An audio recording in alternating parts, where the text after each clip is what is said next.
ज्ञानेश्वर महाराज कह रहे हैं,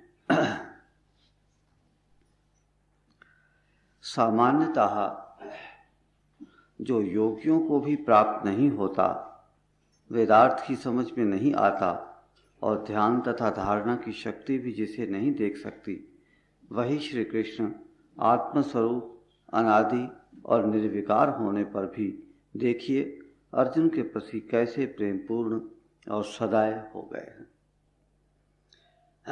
इसके अंदर इस बात के ऊपर हम विचार कर चुके हैं कि योगियों को भी प्राप्त नहीं होते, वेदार्थ की समझ में भी नहीं आता, ध्यान और धारणा की शक्ति भी जिसे नहीं देख सकती, वही श्री कृष्ण आत्मस्वरूप अनादि और निर्विकार होने पर भी इसके ऊपर हम विचार कर चुके हैं। अब आगे जो शब्द हैं, होने पर भी देखिए अर्जुन के प्रति कैसे प्रेमपूर्ण और सदाय हो गए हैं। जो ब्रह्म निराकार होता है, अव्यक्त होता है, निर्विकार होता है, वो ब्रह्म किसी की प्रार्थना नहीं सुन सकता, किसी के ऊपर दया नहीं कर सकता, किसी को दंड नहीं दे सकता। अर्थात जो ब्रह्म निराकार होता है, निर्गुण होता है, शक्तिहीन होता है, वो ब्रह्म कुछ नहीं कर सकता। ब्रह्म को, परमात्मा को कुछ करने के लिए, दया करने के लिए, प्रार्थना सुनने के लिए, किसी को दंड देने के लिए, किसी के ऊपर प्रेम प्रदर्शित करने के लिए ब्रह्म को शक्ति से युक्त होना आवश्यक है।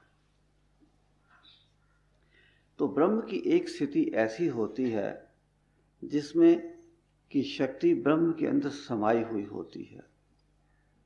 जैसे कि आप जब सो जाते हैं तो आपकी शक्ति आप में समा जाती है, किंतु जब आप उठ करके खड़े हो जाते हैं तो आपकी शक्ति आपके अंदर ही व्यक्त हो जाती है, और जब आप कोई काम करने लग जाते हैं तो शक्ति क्रियाशील हो जाती है। इसी प्रकार ब्रह्म की एक ऐसी अवस्था है जिस अवस्था में कि ब्रह्म की शक्ति ब्रह्म के अंदर समा जाती है, ब्रह्म के अंदर प्रसुप्त अवस्था में रहती है। उस अवस्था को शिवावस्था कहा जाता है, शिव की अवस्था। शिव की अवस्था में शक्ति शिव के अंदर समाई रहती है, और शिवावस्था के अंदर समाधि की कल्पना की जाती है।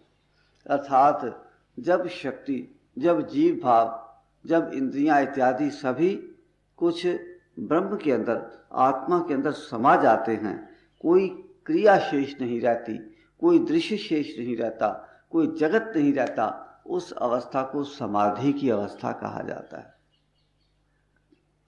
समाधि की अवस्था में जीव कुछ नहीं करता, समाधि की अवस्था में जगत विलीन हो जाता है, सभी क्रियाएं भी विलीन हो जाती हैं, केवल आत्म तत्व, केवल परमात्म तत्व शेष रह जाता है।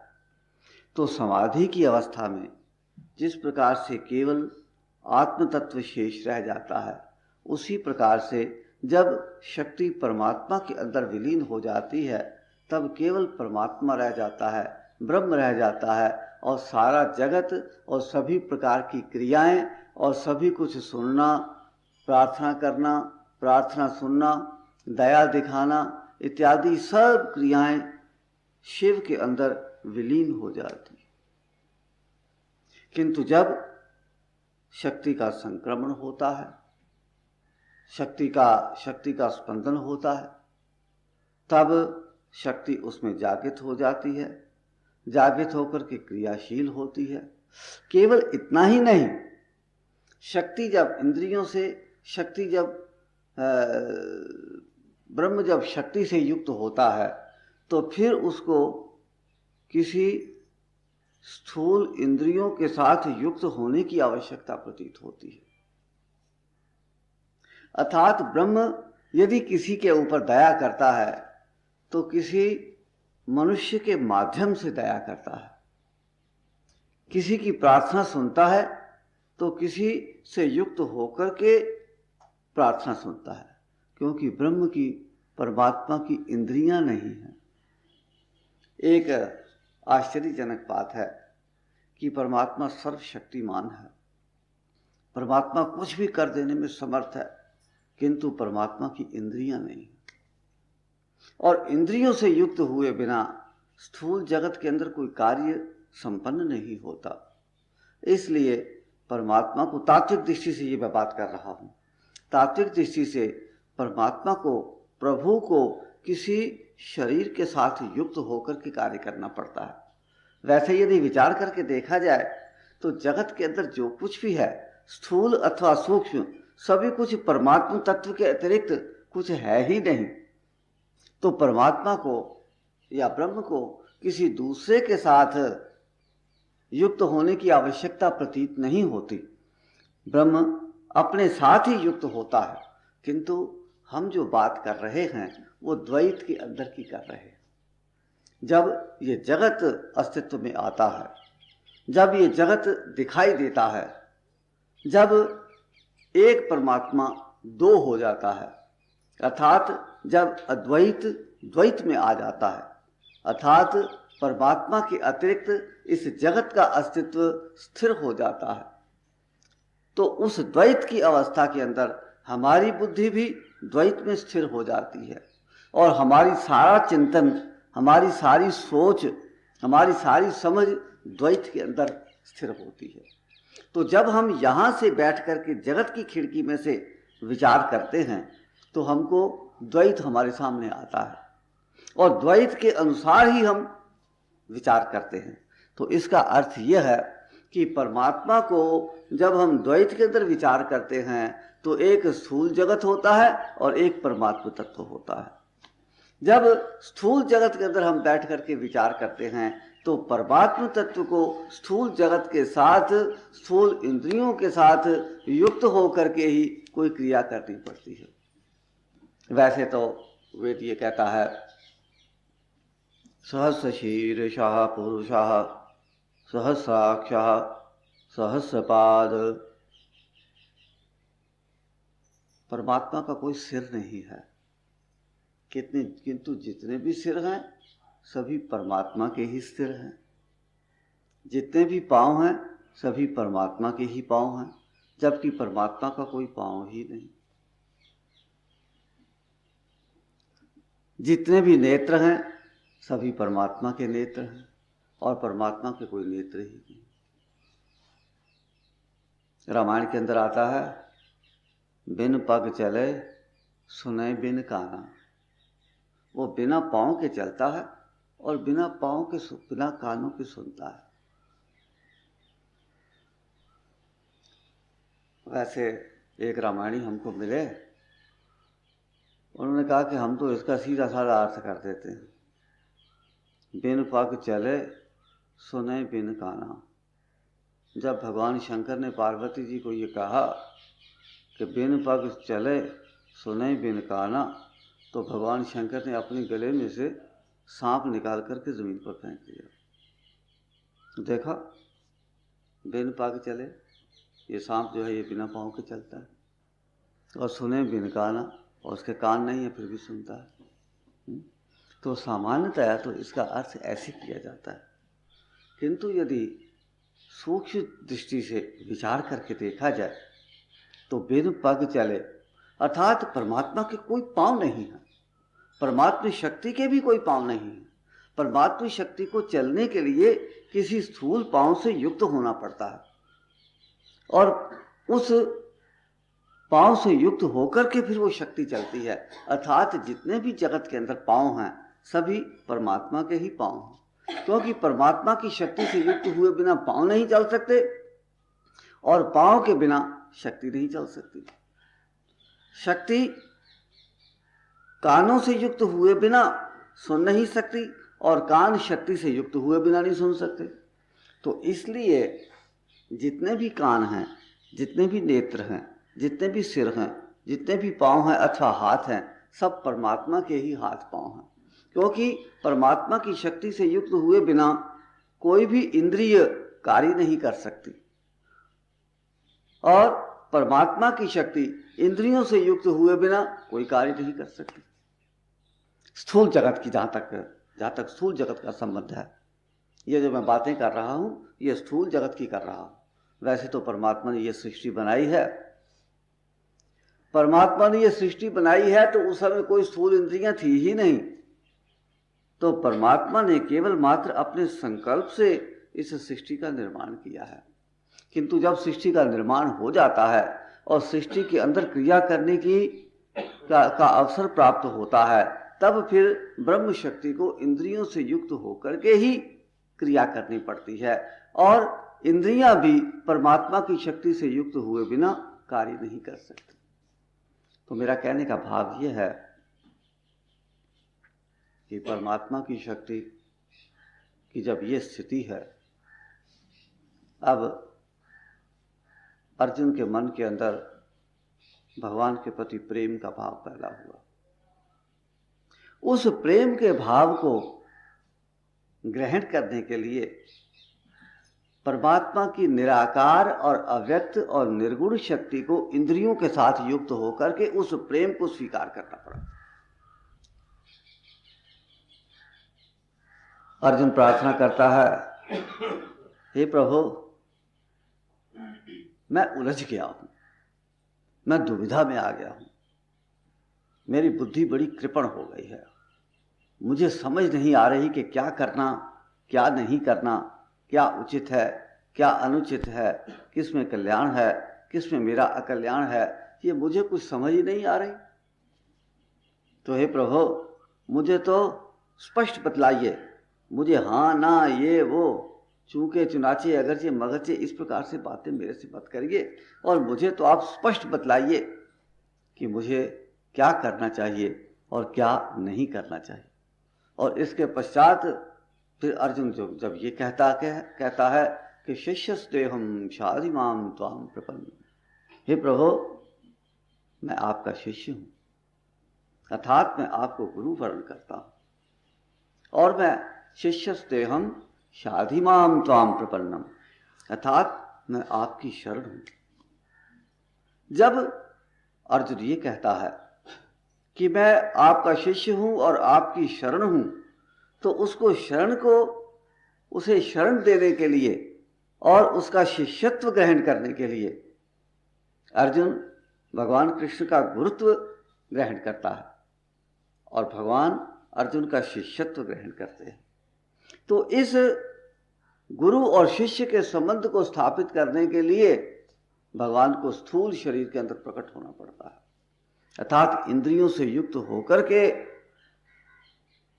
परमात्मा को किसी शरीर के माध्यम से, परमात्मा को किसी शरीर के अंदर कार्यशील होकर के, प्रकट होकर के, यही तो गुरु का महत्व है, यही गुरु का तत्व है, यही गुरु का रहस्य है।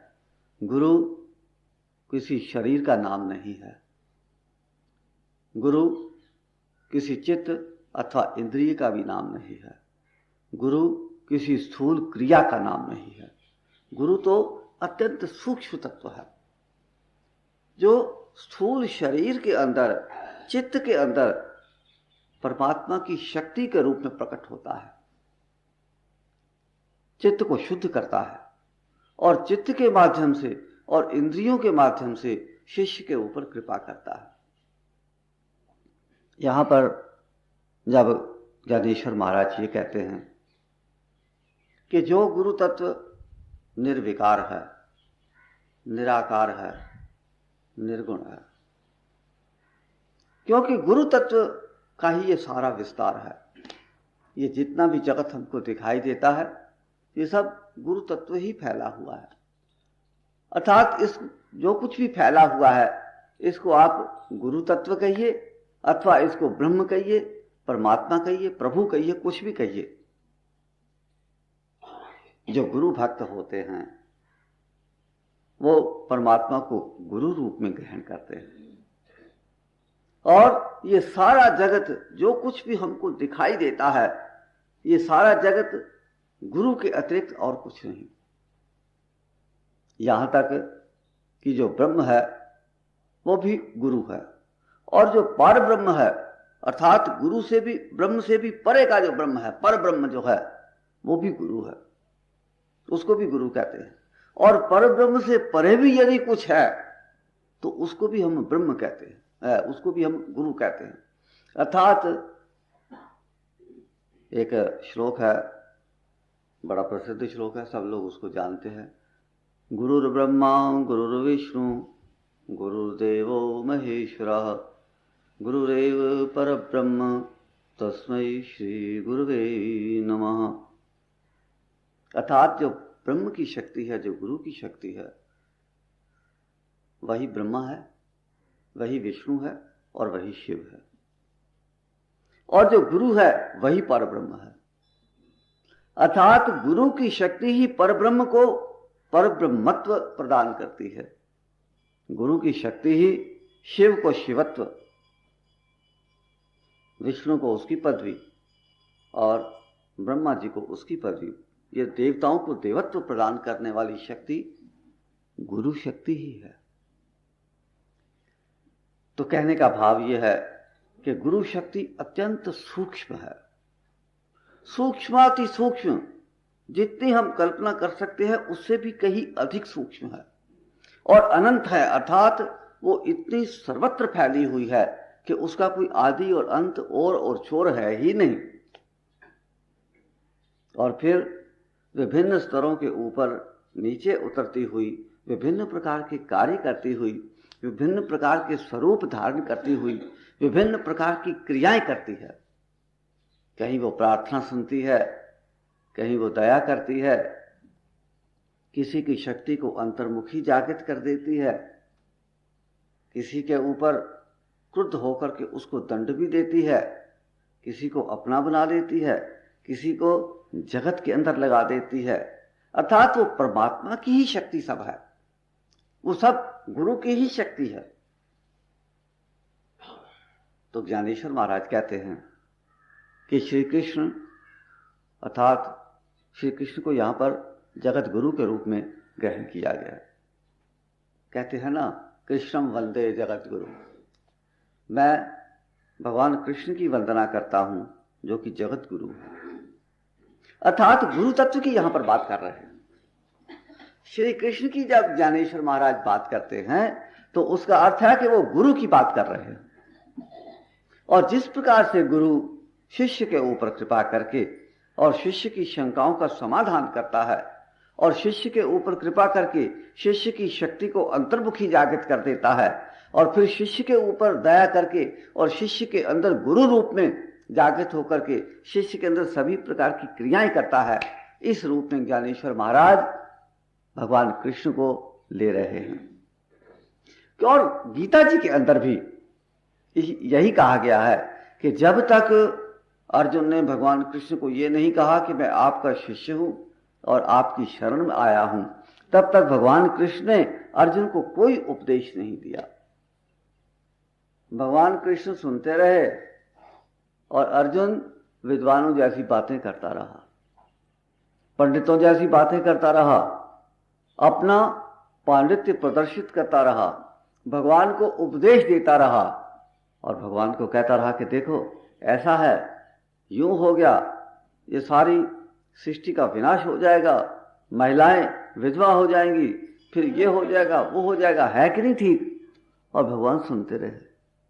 किंतु जब अर्जुन ने ये कहा कि मैं तो आपका शिष्य हूं और आपकी शरण आया, तभी जब भगवान कृष्ण ने अर्जुन को शिष्य रूप में ग्रहण कर लिया, तब फिर अर्जुन के ऊपर कृपा करके भगवान ने उसके चित्त के अंदर की शंकाओं का न केवल बौद्धिक तथा मानसिक तथा मौखिक समाधान ही किया, अपितु उसके अंदर की शक्ति को जागृत करके उसको अनुभव भी करवाया।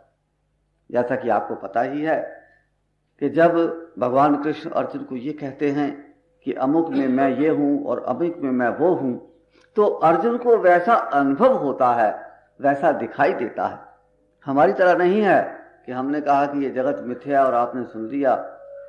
ना जगत आपको मिथ्या दिखाई दे दिया और ना हमने जब कहा कि जगत मिथ्या है तो हमको जगत मिथ्या दिखाई दिया। ये केवल मात्र बौद्धिक मौखिक ये उपदेश है। आजकल के उपदेश ऐसे ही हैं। आजकल जब उपदेशक कहता है कि ये छोड़ो, ये त्याग दो, क्रोध त्याग दो, अभिमान छोड़ दो, भगवान की शरण ग्रहण करो, तो कोई क्रोध छोड़ता नहीं, कोई अभिमान छोड़ता नहीं, कोई भगवान की शरण ग्रहण करता नहीं। क्यों? जो कहने वाला है उसने भी क्रोध को नहीं छोड़ा है, उसने भी मोह और अभिमान का त्याग नहीं किया है। वो भी केवल मौखिक, केवल बौद्धिक स्तर के ऊपर आपको कह रहा है। और जो सुनने वाले हैं वो भी शिष्यत्व ग्रहण नहीं करने के कारण उसको उस रूप में ग्रहण नहीं करते।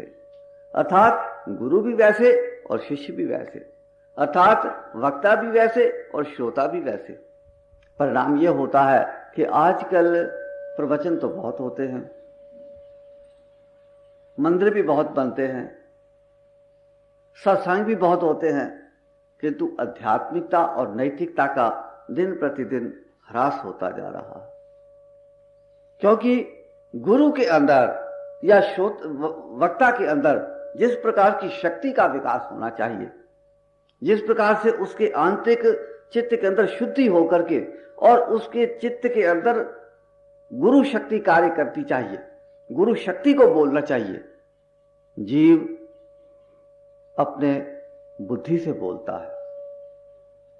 अपनी बुद्धि से परे जो गुरु तत्व है उसकी वाणी हमारे मुख से प्रस्फुटित नहीं होती। जब तक गुरु शक्ति की वाणी हमारे मुख के द्वारा प्रकट नहीं होती, जब तक हम अपनी बुद्धि की उछल कूद करते रहते हैं, जब तक हम मौखिक स्तर के ऊपर आप लोगों को उपदेश देने का प्रयत्न करते रहते हैं, तब तक न तो आपके ऊपर कुछ प्रभाव होता है, न आप उसको कुछ छोड़ ही पाते हो। ये जैसे वक्ता कहता है क्रोध को छोड़ो। अभी क्रोध को छोड़ो तो कैसे छोड़ना? क्रोध छूटे तब ना। हम तो छोड़ने का बहुत प्रयत्न करते हैं किंतु क्रोध छोड़ता ही नहीं। हम अभिमान को छोड़ने का बहुत प्रयत्न करते हैं, हम चित्त को प्रसन्न रखने का बहुत प्रयत्न करते हैं, किंतु चित्त प्रसन्न रहता ही नहीं। जब जगत के अंदर कोई ऐसी बात हो जाती है जो हमारे चित्त को प्रभावित करती है, तो हमारा चित्त एकदम पता नहीं निर्जीव जैसा हो जाता है। हमको उठने की, हमको चलने की जैसे शक्ति ही नहीं रहती, हम बिल्कुल शक्तिहीन हो जाते हैं। तो गुरु का कार्य यह है कि अपने शिष्य की मानसिक और बौद्धिक शंकाओं का भी समाधान करे। और सबसे बड़ा जो सदगुरु का जो कार्य है वो यह है कि शिष्य की शक्ति को अंतर्मुखी जागृत कर दे। और शक्ति को अंतर्मुखी जागृत करने पर शिष्य को साधना से मुक्त कर दे। जब तक शिष्य अपने अभिमान के अंदर आकर के, अपने अभिमान के उपस्थित होकर के साधना करता रहता है, तब तक तो उसकी साधना झूठी है। जब तक शिष्य अहंकार से युक्त होकर के पठन पाठन करता है, कर्म करता है, कुछ भी करता है, तब तक उसका सारा कार्य, सारा कर्म उसके चित्त की अशुद्धि का कारण होता है, जगत के अंदर उलझाने और फंसाने वाला होता है। तो शिष्य, गुरु का कार्य यह है कि शिष्य के अंदर की शक्ति को अंतर्मुखी जागृत करते। अर्जुन के बारे में यदि आप महाभारत को ध्यान से पढ़ें,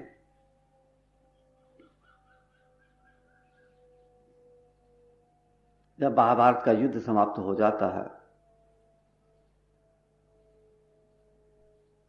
और भगवान ने अर्जुन से पूछा कि तुमको युद्ध क्षेत्र के अंदर कैसा अनुभव हुआ, कैसा प्रतीत हुआ, तुम्हारी युद्ध के बारे में क्या धारणा है?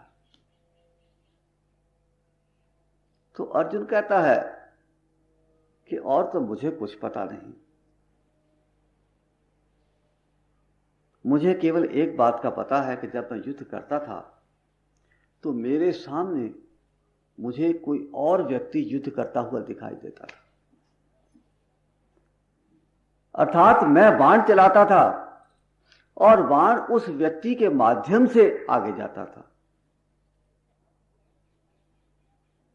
इसका अर्थ यह है कि अर्जुन ने युद्ध किया ही नहीं, किसी अन्य व्यक्ति ने अर्जुन के माध्यम से युद्ध किया है।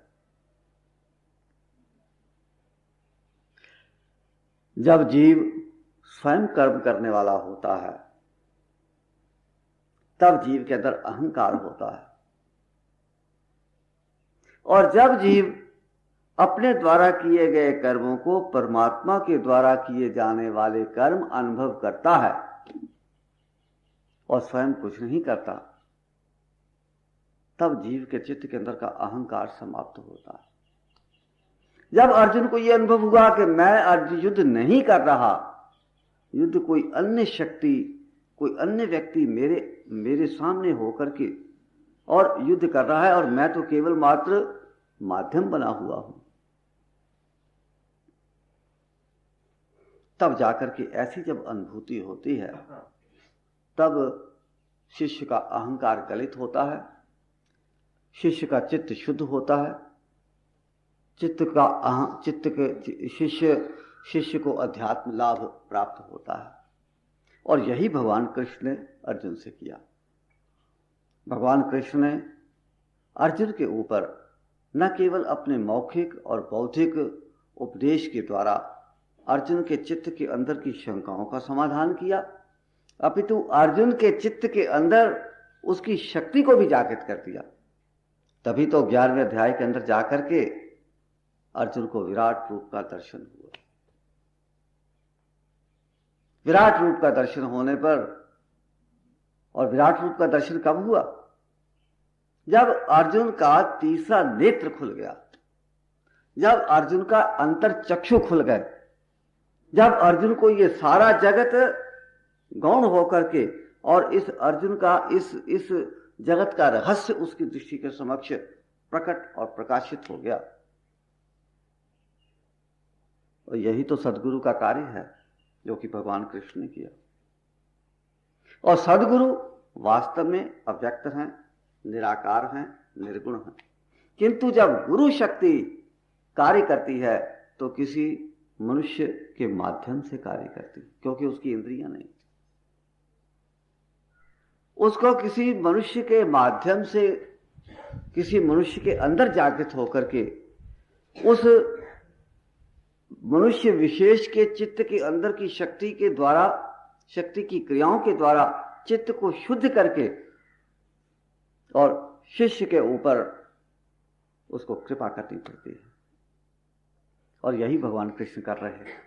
तो यहां पर ज्ञानेश्वर महाराज ऐसा कहते हैं, सामान्यतया जो योगियों को भी प्राप्त नहीं होता, वेदार्थ की समझ में नहीं आता और ध्यान तथा धारणा की शक्ति भी जिसे नहीं देख सकती, वही श्री कृष्ण आत्मस्वरूप अनादि और निर्विकार होने पर भी देखिए अर्जुन के प्रति कैसे प्रेम पूर्ण और सदैव हो गए। प्रेम पूर्ण और सदैव गुरु के अतिरिक्त कोई नहीं होता। इस बात को आप अच्छी तरह से समझ लीजिए कि जगत के अंदर जितने भी आपसे प्रेम दर्शाते हैं वो प्रेम आपसे नहीं करते, वो प्रेम अपने आप से करते हैं, अपनी वासना की तृप्ति के लिए आपसे प्रेम करते हैं। यदि पति पत्नी से प्रेम करता है, पत्नी पति से प्रेम करती है, तो अपनी वासना को संतुष्ट करने के लिए करती है। यदि माता पुत्र से प्रेम करती है तो अपने वात्सल्य की वासना को तृप्त करने के लिए पुत्र से प्रेम करती है। यदि मित्र मित्र से प्रेम करता है तो उसको मित्र से कुछ ना कुछ स्वार्थ होता है, इसीलिए मित्र से प्रेम करता है।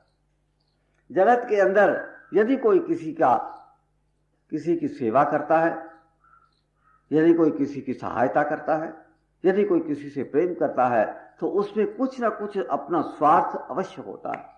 चाहे वो स्वार्थ ये हो कि अपने मन का संतोष, मन का संतोष मन को आनंद प्राप्त होता है, इसलिए हम दूसरे को करते हैं। यदि आप सड़क पर चले जा रहे हैं और वहां कोई भिखारी आपसे 1 पैसा 2 पैसे मांगता है और आप उसको दे देते हैं, आप उस भिखारी के ऊपर दया नहीं करते। आपके चित्त के अंदर जो दया का भाव आया है, उस दया के भाव को शमन करने के लिए आप उसको 2 पैसे देते हैं।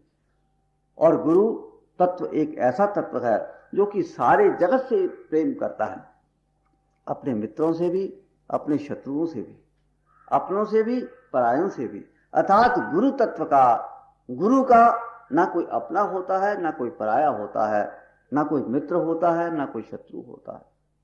इसलिए गुरु का जो प्रेम होता है वो वास्तविक प्रेम होता है। और बाकी सारे जगत का जो प्रेम है उसमें कहीं ना कहीं स्वार्थ अवश्य रहता है, स्वार्थ का समावेश होता ही है।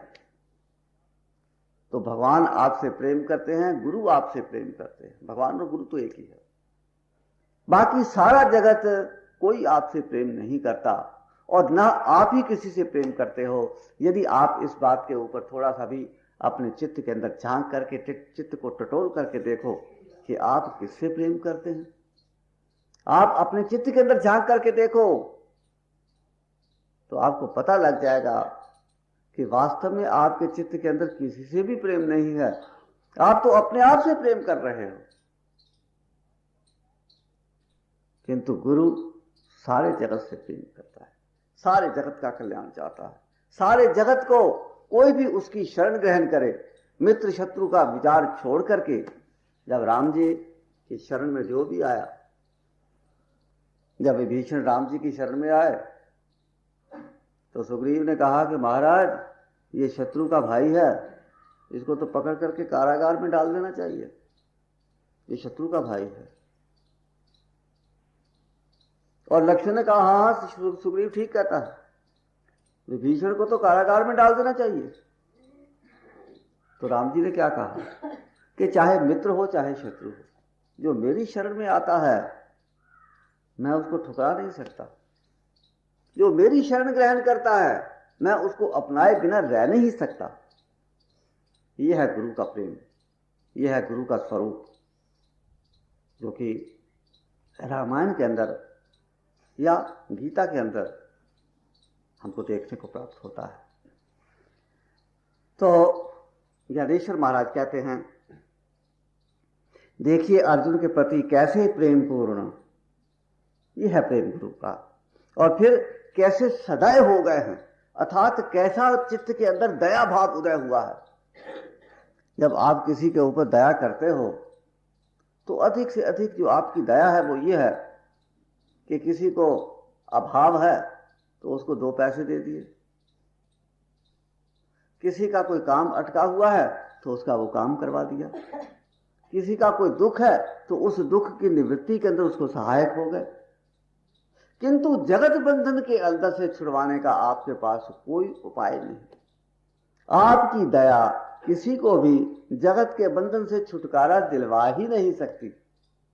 इसलिए आपकी दया जो है वो तो अधूरी दया है, अधूरी दया नहीं, वो दया दया ही नहीं है, क्योंकि जगत के बंधन में से छुटकारा नहीं दिलवा सकती। जैसे कोई व्यक्ति जेल के अंदर पड़ा हुआ है, आप उसको अच्छा खाने पीने को देते हैं, जेल के अंदर उसको खेलने कूदने के लिए आप व्यवस्था कर देते हैं, अखबार पढ़ने के लिए उसको दे देते हैं, देखने के लिए टीवी भी पहुंचा देते हैं, रेडियो भी दे देते हैं, अखबारें भी पहुंचा देते हैं और पुस्तकें भी दे देते हैं, अच्छा खाने पीने की व्यवस्था कर देते हैं। किंतु जेल से उसको छुटकारा आप नहीं दिलवा सकते, वो रहता जेल के अंदर ही है। इसी प्रकार से जब आप किसी व्यक्ति के ऊपर दया करके, ये जो बहुत बड़ा जेल है, बहुत बड़ा एक कारागार है जिसका नाम की जगत है, इस जगत रूपी विशाल कारागार के अंदर, विशाल जेल के अंदर हम सब पड़े हुए हैं, हम बाहर नहीं निकल सकते। जन्म मरण के चक्र के अंदर हम ऐसा घूम रहे हैं कि क्षण मात्र के लिए भी इस चक्र से दूर हट करके, परे हट करके, और ये इस चक्र को चलता हुआ देखने की हमारे में क्षमता ही नहीं है। तो हमारे ऊपर जो दया करता है वो हमारे खाने पीने की व्यवस्था कर देता है और हमारी कोई समस्या है उसका समाधान कर देता है, किंतु हम रहते जेल में ही हैं। सदगुरु जेल से छुटकारा प्राप्त करवाने की व्यवस्था करते हैं। चित्त के अंदर के संस्कारों और वासनाओं को क्षीण करने के लिए अंतर में शक्ति की जागृति कर देते हैं। भगवान कृष्ण 18वें अध्याय में अर्जुन को कहते हैं, सर्वधर्मान परित्यज्य मामेकं शरणं व्रज अहं त्वा सर्व पापेभ्यो मोक्षयिष्यामि। मैं तुझे सभी पापों से मुक्त कर दूंगा। तो सदगुरु सभी पापों से मुक्त कर देते हैं, चित्त के अंदर के संस्कार और वासनाओं को क्षीण कर देते हैं, विकारों को नष्ट कर देते हैं, माया के आवरण को उतार करके और चित्त को बिल्कुल निर्मल बना देते हैं। जो प्रभु हमारे चित्त के अंदर विराजमान हैं किंतु हमको कहीं दिखाई नहीं देते थे, वही परमात्मा हमको अपने चित्त के अंदर ही नहीं अपितु सारे जगत के अंदर सर्वत्र कण कण में फैले हुए दिखाई देने लग जाते हैं। जिसे देखना ही मुहाल था, न था जिसका नाम वो निशान कहीं, सो हर एक जर्रे में इश्क ने मुझे उसका जलवा दिखा दिया। जिसका कोई अता पता नहीं था, जिसका कोई ठौर ठिकाना नहीं था, जब मेरे अंदर भक्ति जागृत हुई तो भक्ति ने प्रभु को मेरे अपने चित्त के अंदर भी और जगत के कण कण के अंदर भी मुझे दर्शन करवा दिए। तो गुरु महाराज जब शिष्य के ऊपर दया करते हैं, कृपा करते हैं, तो उसके अंदर भक्ति को जागृत कर देते हैं। भक्ति को जागृत कर देते हैं अर्थात उसकी शक्ति अंतर्मुखी जागृत कर देते हैं, जो भगवान कृष्ण यहां पर अर्जुन को कर रहे हैं। अर्जुन के ऊपर जब भगवान कृष्ण दया करते हैं, अर्जुन के ऊपर जब अर्जुन के साथ भगवान कृष्ण प्रेम करते हैं, भगवान कृष्ण के चित्त के अंदर प्रेम का भाव उदय होना, दया का भाव उदय होने का अर्थ ही यही है कि शिष्य के अंदर भक्ति की शक्ति जागृत हो जाती है। और भक्ति की शक्ति जागृत होने का अर्थ यही है कि उसकी शक्ति अंतर्मुखी जागृत होकर शिष्य के चित्त के अंदर की पाप राशि को, चित्त के अंदर के संस्कारों और वासनाओं को क्रियाओं में परिणत करके उन्हें क्षीण कर देती है और चित्त को ऐसी संतुलित अवस्था प्रदान करती है जिस अवस्था के अंदर कि भक्त या शिष्य आगे से संस्कार संचय का क्रम बंद कर देता है। जैसा कि मैं आपको कई बार कहा करता हूं कि आपको केवल दो ही काम करने हैं, एक चित्त के अंदर पूर्व संचित संस्कारों को क्षीण करना है और एक आगे से संस्कारों के संचय का क्रम रोकना है। ये दो ही काम आपको करने हैं। अर्थात यदि ये दो काम हो गए तो परमात्मा आपके सामने, आपके अंदर से ही प्रकट हो जाएंगे। यदि आपका चित्त शुद्ध हो गया, यदि आपने अपने चित्त के अंदर संस्कारों के क्रम को रोक दिया तो आपके चित्त के अंदर से ही भगवान प्रकट हो जाएंगे। तो गुरु महाराज यही करते हैं। गुरु महाराज चित्त के अंदर की शंकाओं का समाधान कर देते हैं, बौद्धिक और मौखिक रूप से भी, और फिर चित्त के अंदर शक्ति को, भक्ति शक्ति को जागृत करके उसकी चित्त शुद्धि की व्यवस्था कर देते हैं। केवल शिष्य को तो एक ही काम करना है और वो काम है गुरु के प्रति समर्पित हो जाना।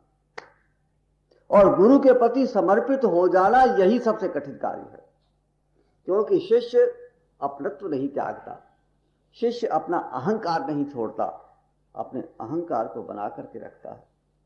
मुझे इतनी तीव्र गति से जाना है, मुझे इतनी उन्नति करनी है, मेरा संतोष नहीं हो रहा, मेरा ऐसा नहीं हो रहा, मुझे ये अनुभव नहीं हो रहे, मुझे इस प्रकार की मेरी उन्नति नहीं हो रही, मेरी शंका का, अमुक शंका का समाधान नहीं हो रहा।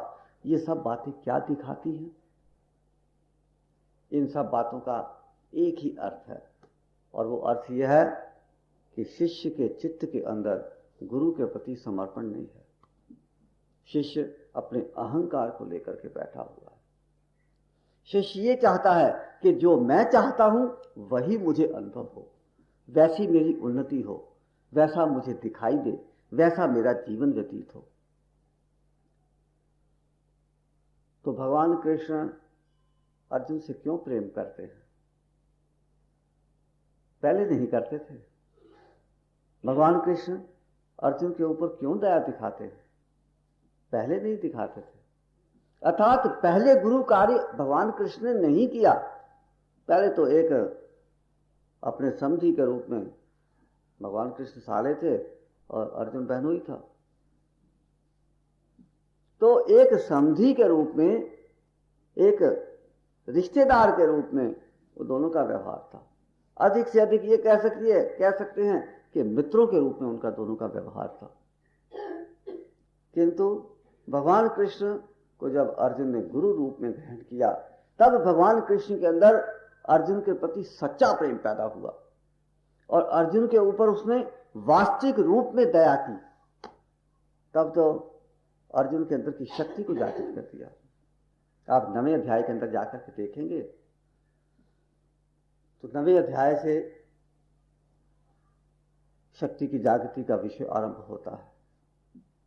राज विद्या राजगुह्यम पवित्रम इदमुत्तमम प्रत्यक्षावगमम, वो प्रत्यक्ष अनुभव गम्य है। प्रत्यक्षावगमम धर्मम, वो धर्म वास्तविक धर्म के अंदर, वास्तविक आत्मा के गुणों के अंदर चित्त की स्थिति को स्थापित कर देती है।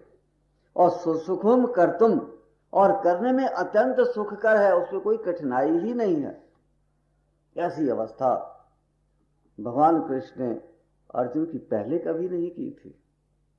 जब भगवान कृष्ण के चित्त के अंदर वास्तविक प्रेम उत्पन्न हुआ, जब उनके चित्त के अंदर सच्चा दया भाव उत्पन्न हुआ, जब भगवान कृष्ण ने अर्जुन को शिष्य रूप में स्वीकार कर दिया और अर्जुन ने भगवान कृष्ण का गुरुत्व स्वीकार करके और भगवान कृष्ण के श्री चरणों में अपने आप को समर्पित कर दिया, तब भगवान कृष्ण ने उसके चित्त की मलिनता और अशुद्धि को समाप्त करके, शुद्ध करके उसका चित्त निर्मल बना दिया।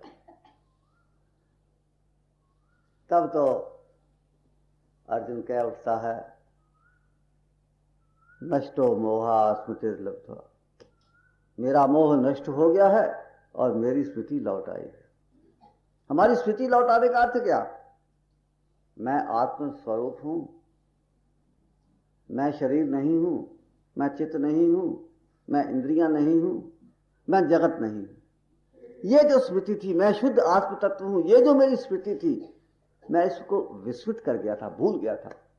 किंतु अब ये स्मृति वापस लौट आई है और इस स्मृति के अंदर जो विघ्न था, जो आवरण था, वो मेरा मोह था, मेरा अभिमान था, वो माया का आवरण था, चित्त की भ्रांति थी, वो निवृत्त हो गया है। और इसके साथ ही साथ ये जो वाक्य बहुत लंबा हो गया है, 3 दिन इस वाक्य के अंदर, इसके वाक्य के विचार के ऊपर 3 दिन का समय व्यतीत हो गया। ये आज वाक्य पूर्ण हुआ। कल हम फिर 6:30 बजे एकत्रित होंगे और ज्ञानेश्वरी का आनंद उठाने का प्रयत्न करेंगे। हरिओम तत्सत। श्री गुरु महाराज की जय। नमः पार्वती पतये। हर हर महादेव।